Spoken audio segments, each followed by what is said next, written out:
Good morning students, कैसे हैं आप सभी। बेटा हमने यहाँ पर टॉपिक स्टार्ट किया था ग्रामर में, बेसिक ग्रामर में, जिसमें पार्ट्स ऑफ स्पीच मैंने स्टार्ट किया था आपका। और उसके लिए मैंने सारे जितने भी आपके पार्ट्स ऑफ स्पीच थे 8 थे, मैंने सभी को अच्छे से कंप्लीट किया है विद डेफिनेशन और एग्जाम्पल के थ्रू। और शायद आपको सभी को समझ भी आया होगा, क्योंकि मेरे पास कोई मैसेज नहीं है किसी भी टॉपिक से रिलेटेड कि मैम ये समझ नहीं आया हमें। तो मुझे तो यही फील हो रहा है कि आपको समझ में आ गया होगा जितने भी मैंने टॉपिक्स कराए हैं उससे रिलेटेड पार्ट्स ऑफ स्पीच के। तो बेटा मैंने कल आपको कहा था कि मैं कुछ आपके सामने इंटरेस्टिंग लाइंस आपको बताऊंगी, किसके बारे में, पार्ट्स ऑफ स्पीच के बारे में। तो देखिए मैंने कोशिश की है अपनी तरफ से अच्छा कराने के लिए, बाकी आप लोगों को समझ आएगा या नहीं आएगा ये आप मुझे मैसेज करके ज़रूर बताना। ये आप इसमें आपको कुछ इंटरेस्ट आया, कुछ अच्छा फील हुआ या नहीं हुआ, ये आप मुझे बता देना। देखिए आपका स्टार्ट करते हैं हम यहाँ से। आ नाउन, नाउन हमारा फर्स्ट टॉपिक था किसमें, पार्ट्स ऑफ स्पीच में। तो a noun is the name of anything. Noun की डेफिनेशन क्या होती है, name of any person, place और थिंग, यही होती है नाउन की डेफिनेशन। तो मैंने यहाँ लिखा है a noun is the name of anything. किसी भी चीज़ का नाम, किसी भी चीज़ का नाम हमारा क्या होता है, संज्ञा होता है, यानी नाउन होता है। एज स्कूल और garden, road and swing. School का नाम हो गया, गार्डन का नाम हो गया, रोड हो गया, या स्विंग यानी झूला हो गया कोई भी, ये सभी हमारे क्या होंगे बेटा, नाउन होंगे, संज्ञा होंगे। किसी भी चीज़ का नाम, नेम ऑफ एनीथिंग क्या कहेगा, हमारा क्या कहलाएगा, नाउन। सेकंड लाइन देखिए, सेकंड हमारा क्या था, प्रोनाउन था। क्या था, प्रोनाउन था। Instead of noun the pronoun stand.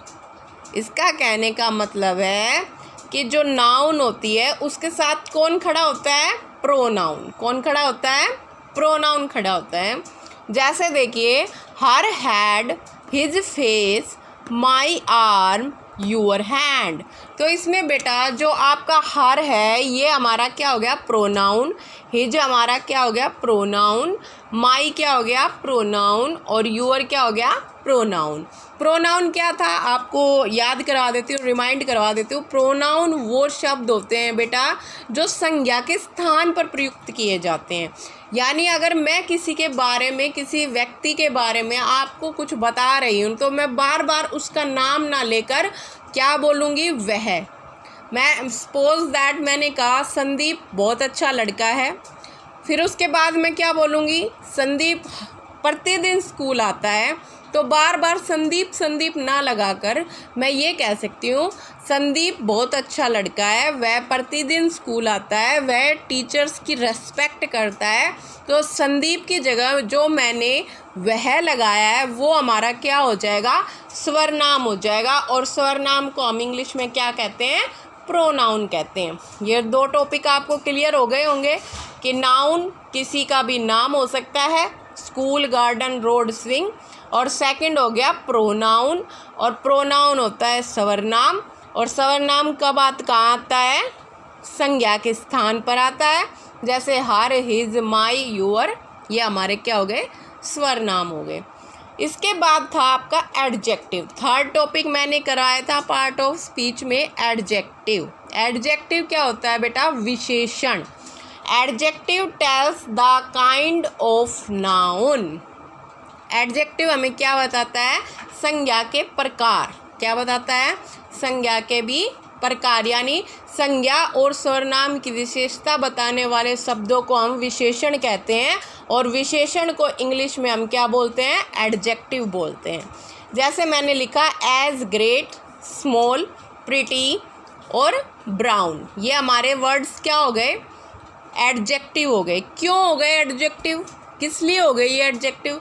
मान लो मैंने कहा कि मेरे पास एक छोटा सा पेन है, मैंने कहा मेरे पास एक स्मॉल पेन है।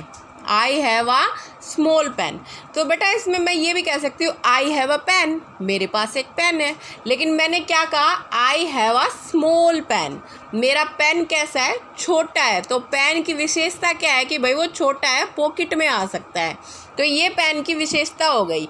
तो विशेषता बताई ना, नाउन, पेन हमारा नाउन हो गया क्योंकि वो किसी क्या है, वस्तु है, तो वो क्या हो गई, नाउन हो गई। लेकिन नाउन कैसी है, काइंड कैसा है उसका, स्मॉल है पेन, ये उसकी क्या हो गई, विशेषता हो गई, एडजेक्टिव हो गई। यहाँ तक सभी को क्लियर हुआ होगा बेटा।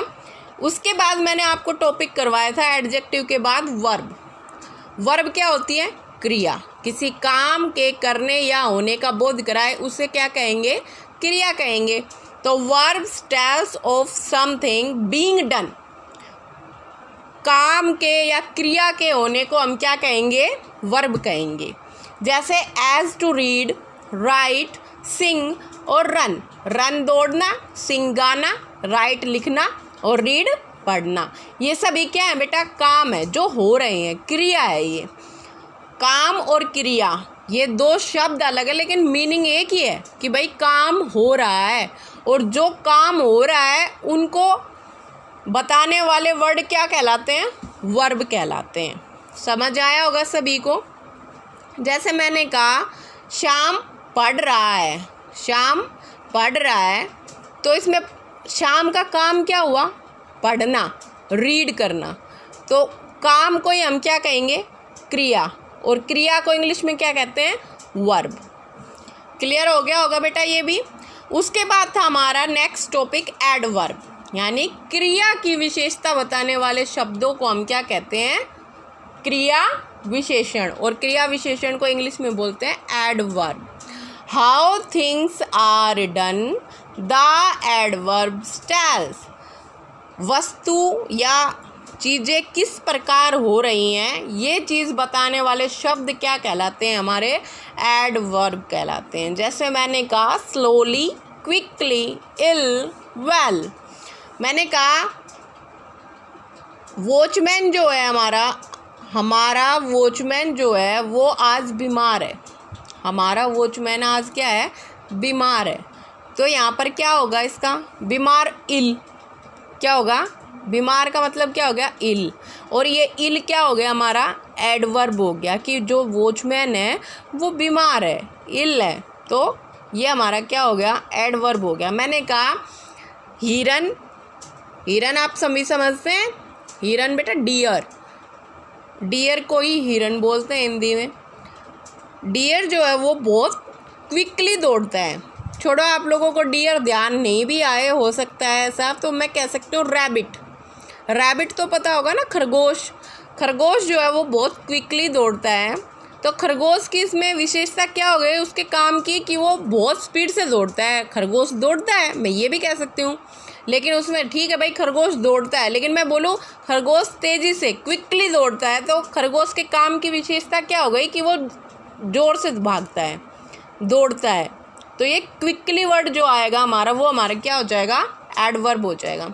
इसके बाद बेटा आपकी कुछ पार्ट्स रह गए हैं, उनको मैं कल कराऊंगी, इससे फिर काफ़ी लंबी वीडियो हो जाएगी, इसलिए मैंने इसके 2-3 पार्ट जो आपके जैसे इंटरजेक्शन, कंजक्शन और प्रीपोजिशन, शायद ये 3 ही रह गए हैं, ये मैं आपको कल कराऊंगी। उम्मीद करती हूँ आप सभी को ये अच्छा लगा होगा और समझ भी आएगा। अगर आप इसको एक बार अच्छे से रीड कर लेंगे और प्रैक्टिस कर लेंगे तो आपको पार्ट्स ऑफ स्पीच के सभी पार्ट्स अच्छे से क्लियर हो जाएंगे और समझ भी आ जाएंगे। अगर आपको फिर भी कुछ प्रॉब्लम इसमें लग रही है या किसी टॉपिक में कुछ समझ नहीं आ रहा है तो प्लीज़ आप मुझे मैसेज करके बता सकते हैं, मैं फिर से आपको समझाने की पूरी कोशिश करूँगी। और स्टे होम, स्टे सेफ, और लास्ट बार जो मैं डेली बोलती हूँ आपको पढ़ते ज़रूर रहना है। Goodbye, take care.